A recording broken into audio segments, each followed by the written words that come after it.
Hello dear students, प्यारे साथियों और दोस्तों, सभी का आर्य क्लास के यूट्यूब चैनल के अंतर्गत मैं बहुत बहुत स्वागत, वेलकम और अभिनंदन करता हूं। डियर स्टूडेंट्स, प्यारे विद्यार्थियों, आज की क्लास का जो हमारा जो टॉपिक रहेगा वो चीन के संविधान के संदर्भ में रहेगा। जनवादी जो गणराज्य चीन के संविधान का हम जो है अध्ययन करने वाले हैं। तो डियर स्टूडेंट्स, जैसा आप जानते हैं कि प्रत्येक देश का जो है एक कॉन्स्टिट्यूशन होता है, संविधान होता है, और संविधान लिखित नियमों का वैध दस्तावेज होता है जिसके आधार पर किसी देश की शासन प्रणाली का क्या होता है, संचालन होता है। और शासन के जो 3 अंग होते हैं, तीनों अंगों को जो सत्य सौंपने का जो कार्य किया जाता है वो संविधान के द्वारा ही किया जाता है। तो डियर स्टूडेंट्स, चीन के संविधान के संदर्भ में अपन बात करते हैं कि चीनी जो गणराज्य का जो वर्तमान संविधान है, ये जो है 4 दिसंबर 1982 को जो है इसको स्वीकृत जो है किया गया था। और जो है पेंग जेन राष्ट्रीय संविधान संशोधन समिति के उपाध्यक्ष का कहना था कि नया संविधान चीन के समाजवादी विकास के ऐतिहासिक अनुभव को संक्षेप में दोहराता है और देश की सभी राष्ट्रीयताओं की सामान्य इच्छा व मूल हितों को जो है मौलिक रूप में यह दर्शाता है। इसके अलावा चीन की परिस्थितियों के अनुकूल है तथा समाजवादी आधुनिकीकरण की आवश्यकताओं को क्या करता है, पूरा करता है। ठीक है। इसके अलावा जो है कि नवीन संविधान में जो है मैं आपको बता दूं डियर स्टूडेंट्स कि चीन के नए संविधान में 138 अनुच्छेद है। हम टोटल जो है अनुच्छेदों की बात करें, टोटल जो आर्टिकल है ये 138 है। कितने जो है अनुच्छेद हैं? 138 हैं। हम विशेष रूप से जो है आज की क्लास के अंतर्गत चीन के संविधान की विशेषताओं के संदर्भ में अपन जो है डियर स्टूडेंट्स बात कर रहे हैं। और जो संविधान होता है वो शासन और शासितों के जो संबंध होते हैं उनको भी क्या करता है, उनको निर्धारण करने का क्या करता है, कार्य करता है। ठीक है। तो चीन का जो संविधान है, वर्तमान जो संविधान है, इसको जो स्वीकार किया गया था वो 4 दिसंबर 1982 को, ध्यान रखना, इसको जो स्वीकार किया गया था वो जो है 4 दिसंबर जो है 1982 को जो है इसको क्या किया गया, स्वीकार किया गया। और इसमें अनुच्छेदों की हम बात करें, आर्टिकल्स की बात करें तो टोटल जो अनुच्छेद है इसमें 138 है। टोटल जो अनुच्छेद हैं वो कितने हैं? 138 हैं। इसके अलावा पुराने संविधान की तुलना में ये जो कॉन्स्टिट्यूशन है, यहाँ का जो संविधान है वो जो है सबसे बड़ा क्या है, संविधान है। और जो है 1954 के संविधान में 106 और 1975 के संविधान में 30 तथा 1978 के संविधान में 60 अनुच्छेद थे। तो नए संविधान की अब हम विशेषताओं की बात करते हैं कि इसमें जो है सर्वाधिक क्या है, आर्टिकल्स हैं, अनुच्छेद हैं। और मोस्टली इसको जो स्वीकार किया गया था 4 दिसंबर 1982 को क्या किया जाता है, इसको अंगीकार किया जाता है, स्वीकार किया जाता है। तो विशेषताओं पे हम एक नजर डालते हैं। चीन के संविधान की जो प्रमुख जो विशेषताएं हैं कि डियर स्टूडेंट्स, यहाँ का जो संविधान है वो लिखित संविधान है। कैसा संविधान है? लिखित संविधान। ठीक है। जिस प्रकार से हमारा जो कॉन्स्टिट्यूशन है, भारत का जो संविधान है वो लिखित संविधान है, ठीक उसी प्रकार से जो चाइना का जो संविधान है वो भी कैसा संविधान है, लिखित संविधान है। जबकि हम अलिखित संविधान की बात करते हैं तो अलिखित संविधान जो आता है वो ब्रिटेन का संविधान आता है, ब्रिटिश संविधान आता है, जो कि परंपराओं और अभिसमयों पर आधारित क्या है, कॉन्स्टिट्यूशन है। लेकिन जो चीन का जो संविधान है वो कैसा संविधान है, लिखित संविधान है। और चीन के 1982 के संविधान निर्माण के लिए नेशनल कॉन्स्टिट्यूशनल रिवीजन कमेटी जो है उसका क्या किया जाता है, गठन किया जाता है। और जिसने 21 अप्रैल 1982 को संविधान का ड्राफ्ट तैयार किया। ठीक है। जिस प्रकार से भारतीय संविधान का जो प्रारूप है तैयार हुआ, जिसके प्रारूप समिति के जो अध्यक्ष थे डॉक्टर बी.आर. अम्बेडकर थे, उसी प्रकार से जो है हम चीन के संविधान की तरफ नजर डालते हैं। तो चीन का जो संविधान है वो लिखित संविधान है। और यहाँ की जो नेशनल कॉन्स्टिट्यूशनल रिवीजन जो कमेटी थी उसने 21 अप्रैल 1982 को इसका जो प्रारूप है, ड्राफ्ट है, वो इसके द्वारा तैयार किया गया। और यह प्रारूप स्थायी समिति के विचार विमर्श के बाद जनता के समक्ष विचार के लिए जो है उसको क्या किया जाता है, रखा जाता है। ठीक है। उसके बाद में जो है सुझाव और संशोधनों के बाद में 4 दिसंबर 1982 को इसको क्या किया जाता है, लागू किया जाता है। इसके बाद जो है संविधान में डियर स्टूडेंट्स एक जो है प्रस्तावना है। ठीक है। क्या है संविधान के अंतर्गत? प्रस्तावना। जैसा आप जानते हैं कि जो भी कॉन्स्टिट्यूशन होता है, संविधान होता है, और संविधान के प्रारंभ में क्या होती है, प्रस्तावना होती है, प्रिम्बल्स होती है। और जो प्रस्तावना होती है वो संविधान के जो मुख्य जो आदर्श होते हैं, संविधान निर्माताओं के जो लक्ष्य होते हैं उद्देश्य होते हैं उन सबको जो स्पष्ट करने का जो कार्य किया जाता है वो प्रिंबल्स के द्वारा किया जाता है, प्रस्तावना के द्वारा किया जाता है। चीन की संविधान में जो है एक प्रस्तावना भी दी हुई है। तो प्रस्तावना का जो सीधा सा अर्थ है, मतलब है, इसका जो तात्पर्य है वो ये होता है कि प्रस्तावना किसी भी संविधान के जो मुख्य आदर्श होते हैं, लक्ष्य होते हैं, एम होते हैं, उन सबको क्या करती है, स्पष्ट करती है। इस प्रकार से प्रस्तावना को संविधान की क्या कहा जाता है, सोइल कहा जाता है। इसको आत्मा के नाम से भी जो है जाना जाता है, संज्ञा दी जाती है। इसके अलावा जो है अगर प्रस्तावना को कॉन्स्टिट्यूशन से हटा दिया जाता है तो जो है ऐसा जो कॉन्स्टिट्यूशन होता है, संविधान होता है, वो निर्जीव प्राय होता है। ठीक है, तो प्रस्तावना का भी जो है इसमें उल्लेख है, जिसमें इसके अलावा इसमें 4 अध्याय है। प्रथम अध्याय सामान्य सिद्धांतों, और दूसरा अध्याय नागरिकों के जो फंडामेंटल राइट हैं, इसके अलावा ड्यूटीज है, और तीसरा अध्याय राज्य की संरचना, और चौथा अध्याय राष्ट्र ध्वज, राज्य चिन्ह और राजधानी से क्या है, संबंधित है। ठीक है, इसके बाद में जो है कि इसके पूर्ववर्ती संविधान, जो इससे पहले के जो कॉन्स्टिट्यूशन थे, तत्कालीन ऐतिहासिक परिप्रेक्ष्य में उनका सर्जन किया गया था, जो कि नवीन परिस्थितियों के लिए अवांछनीय थे, पर्याप्त नहीं थे। इसलिए जो है नया चौथा जो संविधान था, 4 दिसंबर 1982 को जो क्या किया जाता है, इसको अंगीकार किया जाता है, लागू किया जाता है।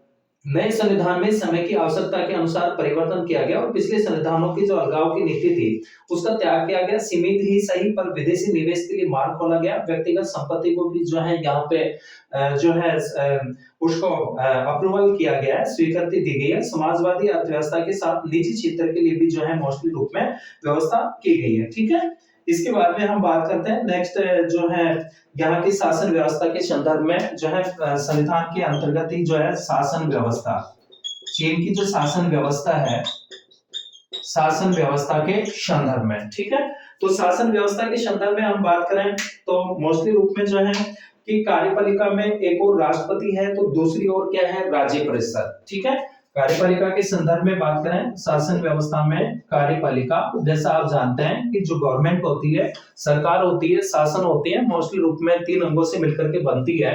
जैसे सरकार है तो सरकार के कितने अंग होते हैं, 3 अंग होते हैं। कौन कौन से होते हैं, एक तो होती है व्यवस्थापिका होती है, ठीक है, और दूसरा जो होता है वो कार्यपालिका होता है, और तीसरा जो अंग होता है वो कौन सा होता है, वो न्यायपालिका होता है। तीसरा जो अंग होता है कौन सा होता है, न्यायपालिका। ठीक है, तो सरकार जो होती है वो 3 अंगों से मिलकर के बनती है।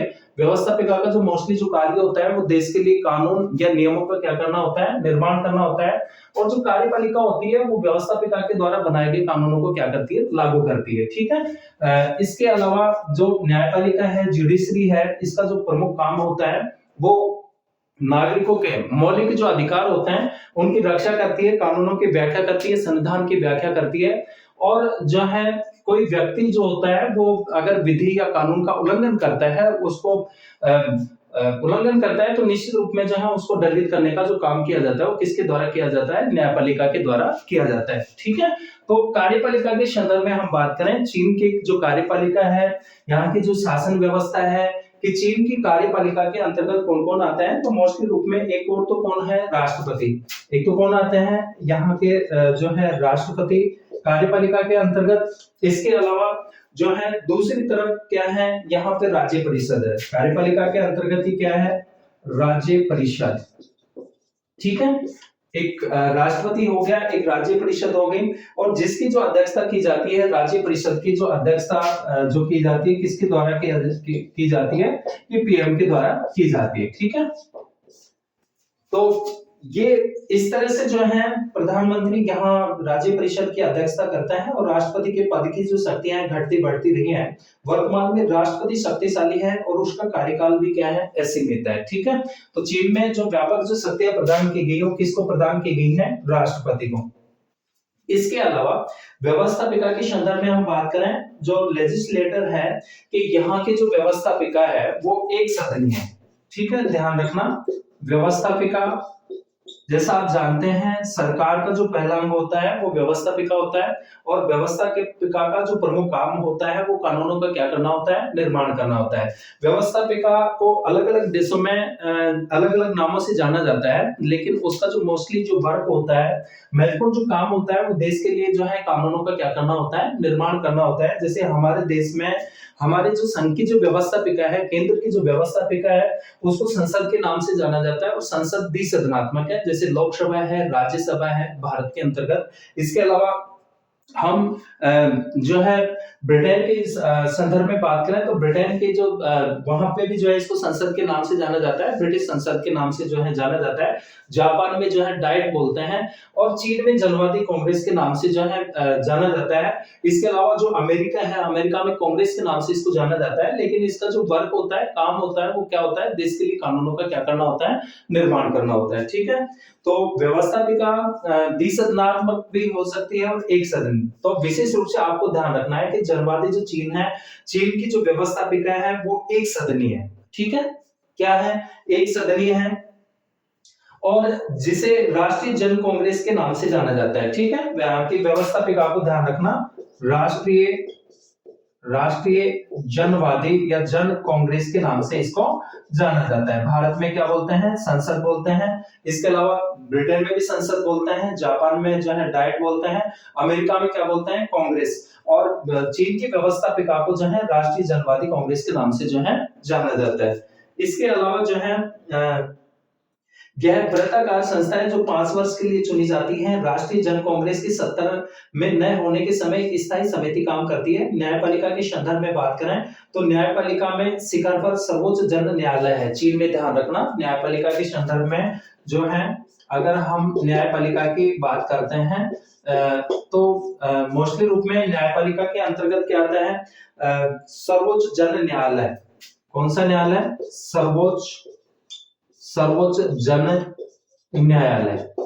ठीक है, जबकि भारत में क्या है, भारत में हमारे यहाँ सुप्रीम कोर्ट है, उच्चतम न्यायालय है, और चीन के जो सर्वोच्च जो जुडिशरी है, जो न्यायपालिका है, उसको किसके नाम से जाना जाता है, उसको सर्वोच्च जन न्यायालय के नाम से जाना जाता है। ठीक है, इसके अलावा जो है जिसे क्रमशः उच्च न्यायालय, जन न्यायालय, मध्यवर्ती जन न्यायालय, आधारभूत या मूल जन न्यायालय है, इसके समानांतर जो है प्रोक्यूरेटोरेट यहाँ व्यवस्था जो है चलती है।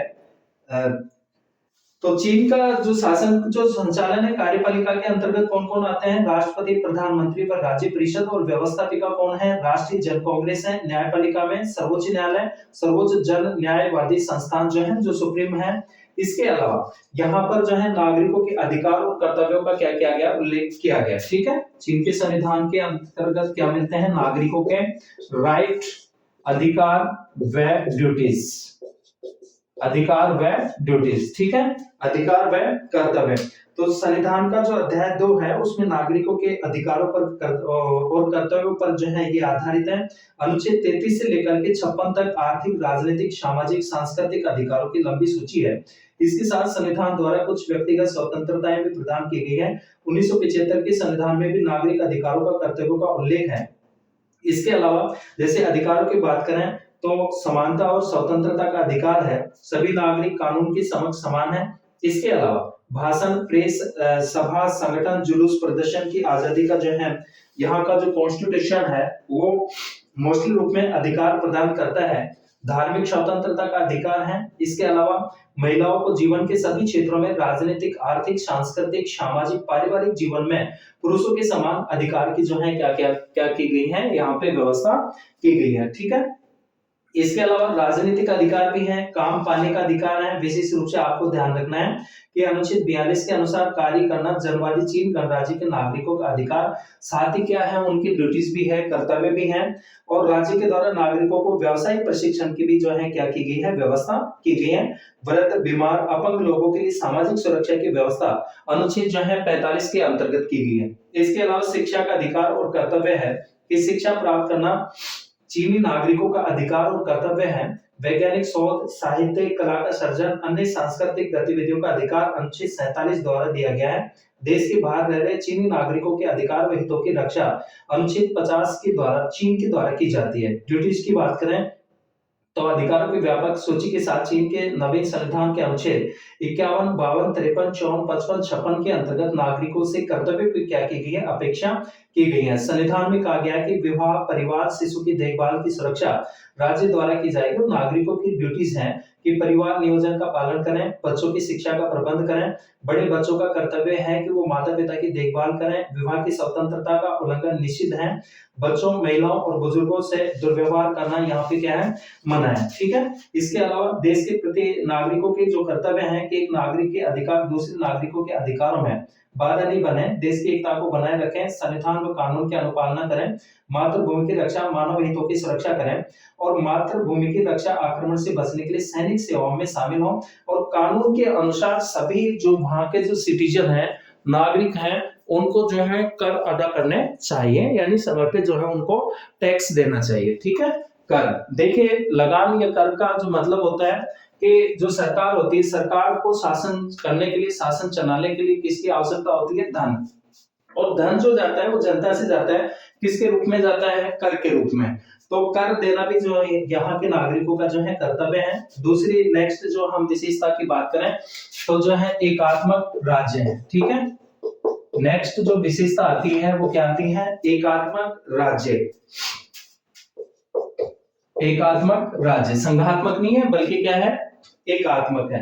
एकात्मक कि चीन स्वयं को बहुराष्ट्रीय देश के रूप में स्थापित करता है, तथापि यहाँ पे एकात्मक व्यवस्था है और प्रशासन की सुविधा के लिए देश को विभिन्न इकाइयों में बांटा हुआ है और इससे पहले प्रांत या स्वायत्त क्षेत्र है। इसके अलावा जो है डियर स्टूडेंट्स, आपको विशेष रूप से ध्यान रखना है कि एकात्मक शासन व्यवस्था है जहां की जो व्यवस्था होती है पूरे देश के लिए एक होती है, तो उसको कौन सी व्यवस्था बोलते हैं, एकात्मक व्यवस्था। एकात्मक यूनिटरी स्टेट है, यहाँ पे एक दलीय व्यवस्था है। और भी जो विशेषताओं के अंतर्गत अपन जो बात करते हैं तो एक दलीय व्यवस्था, जबकि भारत में क्या है, बहुदलीय है।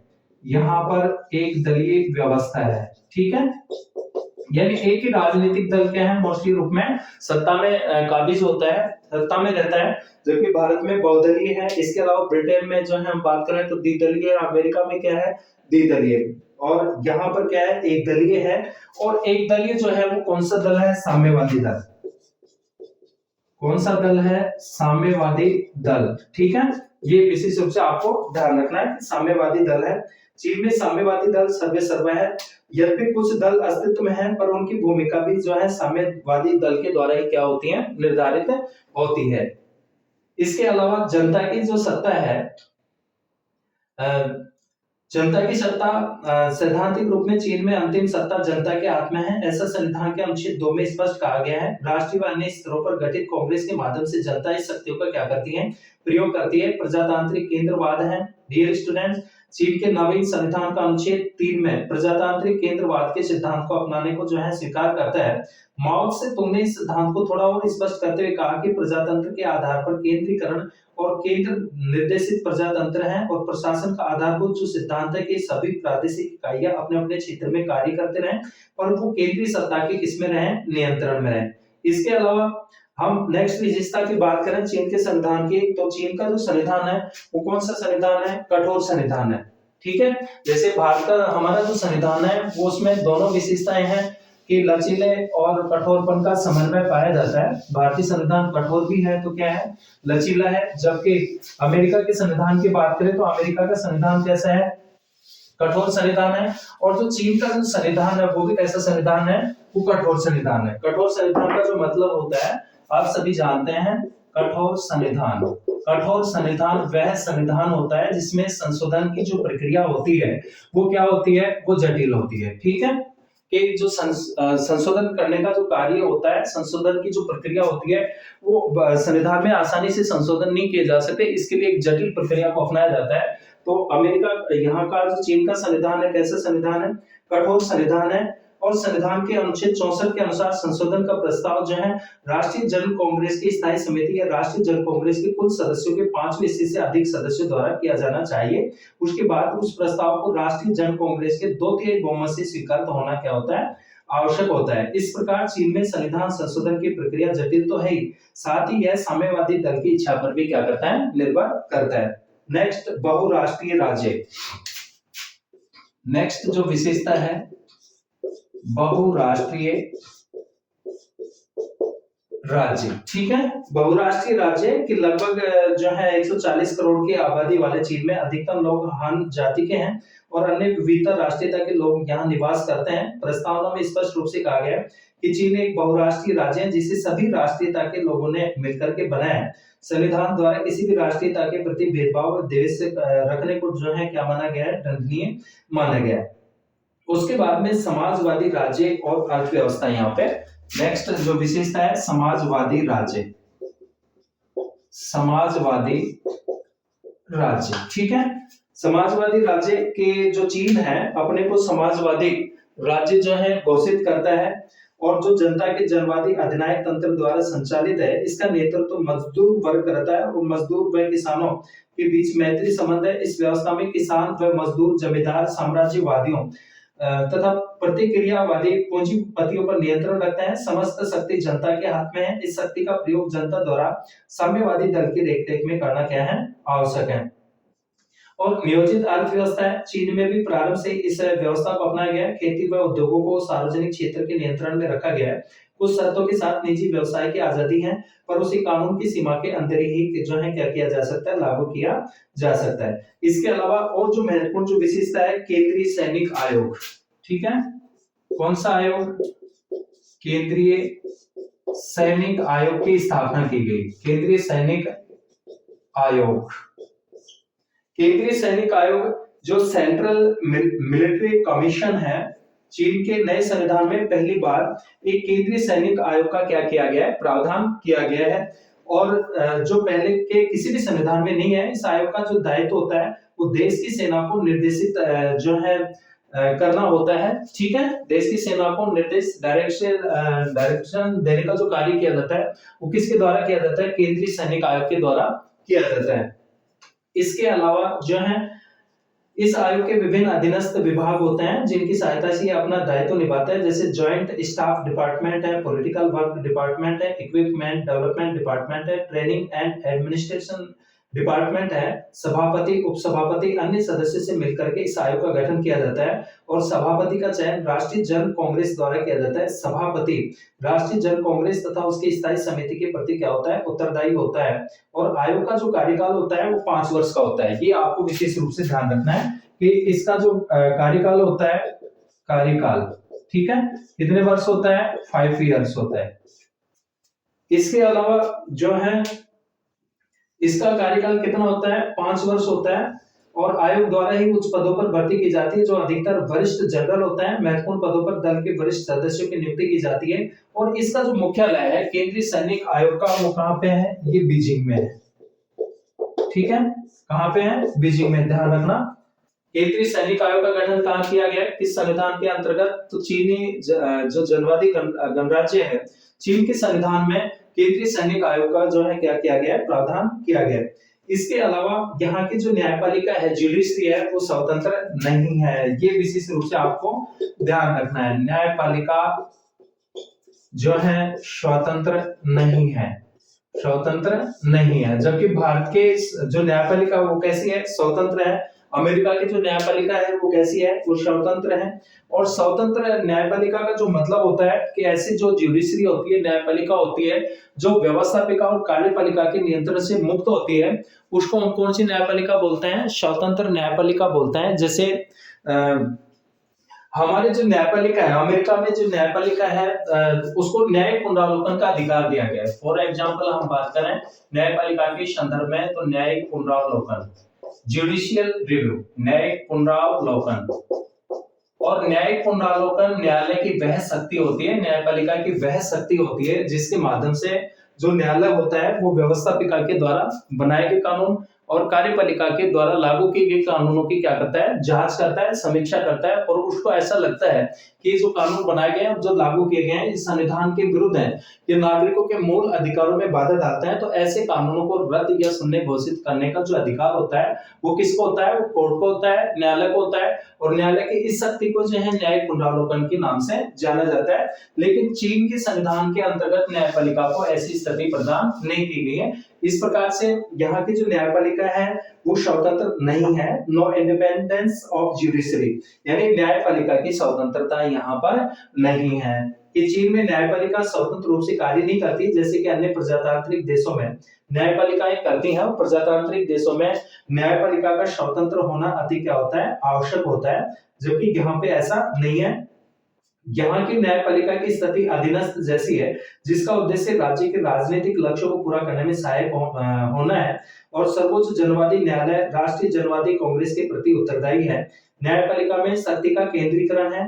न्यायपालिका को संविधान की व्याख्या करने का अधिकार नहीं है। यह दायित्व राष्ट्रीय जनवादी कांग्रेस की स्थायी समिति के द्वारा निभाया जाता है, अर्थात ये पावर किसके पास में होती है, राष्ट्रीय जनवादी कांग्रेस के स्थायी समिति के पास में होती है। ठीक है, इसके अलावा जो है कि जो न्यायपालिका है न तो संविधान विरोधी कानूनों को रद्द कर सकती है और न ही नागरिकों के मूल अधिकारों को सुरक्षित रखने का दायित्व निभा सकती है। तो डियर स्टूडेंट्स, ये जो है महत्वपूर्ण जो है यहाँ की हम ये कहें कि एक अलग दूसरे देशों के जो कॉन्स्टिट्यूशन है, संविधान है, उनसे अलग ये विशेषता है। इसके अलावा यहाँ संविधान की सर्वोच्चता है। ठीक है, किसकी सर्वोच्चता है, संविधान की, संविधान की सर्वोच्चता, जबकि हमारे यहाँ संसदीय जो है सर्वोच्चता और संविधान की सर्वोच्चता में समन्वय स्थापित किया गया है। ठीक है, जबकि यहाँ पे संविधान की सर्वोच्चता है कि संविधान की प्रस्तावना में संविधान को देश का सर्वोच्च जो है कानून कहा गया है, और देश के समस्त नागरिकों का यह कर्तव्य है कि वे संविधान की मर्यादा को बनाए रखें और उसका क्रियान्वयन सुनिश्चित करें। और संविधान के विभिन्न अनुच्छेदों में देश की सेना, राजनीतिक दल, सार्वजनिक संगठन, उद्यम आदि से जो है ताकीद की गई है कि वे सभी संविधान का अनुसरण करें और कोई भी व्यक्ति, संगठन संविधान से ऊपर नहीं है। इस प्रकार से जो है यहाँ पे जो सर्वोच्च है वो कौन है, वो कॉन्स्टिट्यूशन है, संविधान है। तो संविधान की सर्वोच्चता को जो है चीन में अपनाया गया। इसके अलावा जो है एक सदनात्मक विधायिका है। डियर स्टूडेंट्स, एक सदनीय विधायिका हम पहले भी चर्चा कर चुके हैं कि यहाँ की जो व्यवस्थापिका है वो क्या है, एक सदनीय। ठीक है, एक सदनीय विधायिका या व्यवस्थापिका है।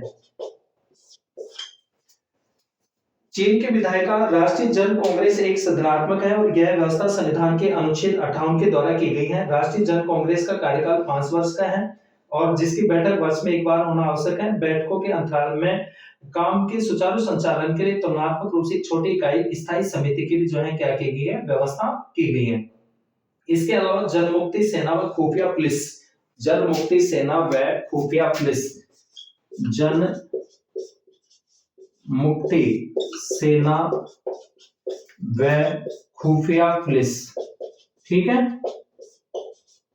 खुफिया पुलिस, ये भी जो है इस संविधान के अंतर्गत एक विशेषता आती है कि संविधान की प्रस्तावना में जनमुक्ति सेना की प्रशंसा करते हुए कहा गया है कि चीन के लोग तथा जनमुक्ति सेना ने साम्राज्यवादियों और प्रभुत्ववादियों द्वारा किए गए आक्रमण, विध्वंस और सैनिक जो उनके द्वारा जो उत्प्रेक्षण जो किया गया उसको विफल किया है और चीन की राष्ट्रीय स्वतंत्रता तथा सुरक्षा की रक्षा है और राष्ट्रीय सुरक्षा को सशक्त किया है। जनमुक्ति मोर्चा राष्ट्रीय सुरक्षा के लिए तो उत्तरदायी है, पर साथ ही क्रांति विरोधियों को दबाने के लिए भी इसका प्रयोग किया जाता है। साम्यवादी दल द्वारा जनमुक्ति सेना को अपने अधिकार और शक्ति के केंद्रीकरण यंत्र के रूप में प्रयोग किया जाता है। इसके साथ ही खुफिया पुलिस भी यहाँ सतर्क रहती है, चौकन्ने होकर के दृष्टि रखती है कि कहीं साम्यवादी विरोधी गतिविधि तो नहीं हो रही है।